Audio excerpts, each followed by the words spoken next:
talking about kitchens, and one of the most important things in kitchens are your cabinets. Now, I'm not going to talk about painted or stained or raised panel or flat panel. Let's talk about the details and those things you use on a daily basis within your kitchen. One of the things that I always really like is right underneath my cooktop, I love to have drawers, because the drawers allow you storing pots and pans, easy access, which creates great usage and easy flow to your cooktop. And this is obviously an example of a cooktop, but some have ranges, and so what's really great is if you can have some cabinetry on either side, and whether it's drawers on either side or even a cabinet where you have a pull-out which allows you to fully access and put pots and pans in those areas and not have to get down on your hands and knees to dig inside of a cabinet. Another thing about kitchens is your task items. A lot of your drawers, whether you have some cutlery dividers, those type of things can be put in, which is really nice. And a nice feature, which I really think, are the self-close doors and drawers, which make sure the doors are closed, keeps the kitchen neat, and also stops any banging. As we talk about our drawers, we can also talk about some higher cabinets, whether you have 30, 36, 42, or running cabinets to the ceiling.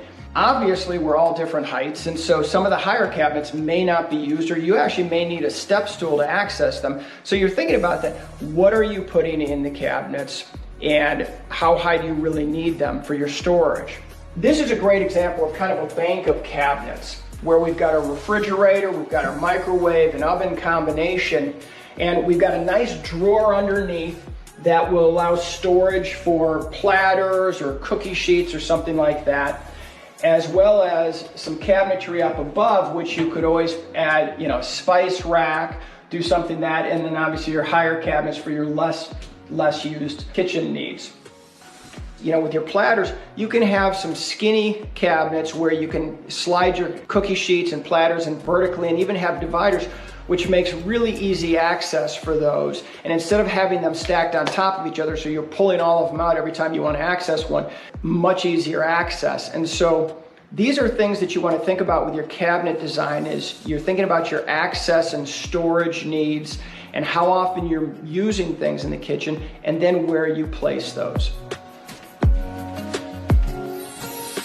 Now here's a great example of how appliances can impact your cabinets. In this case, we chose to have a hood with a chimney with no cabinets above. You may end up with a decorative hood where it's wood, it's built in to look like the cabinets, or you may have a microwave hood where you actually have cabinets used for storage above. So as we're in our area for cooking, another great thing is the thinner spice rack cabinets. So you can have these on either side of your cooktop. Have your spices right where you need them. Again, thinking about locations and how you're using your kitchen and where you get efficiency. Finally, I think fun parts of kitchens are those decorative items or those fun beyond items. Here's a great example of that. We've got a wine coffee bar area with a wine fridge outside of the main working area in the kitchen, but it's a fun thing for your guests to be able to access. And this is a great example of where do you put the dollars and cents as you make decisions with your kitchen and how you're going to use them on a daily basis and how you're going to invest your money as you design your kitchen.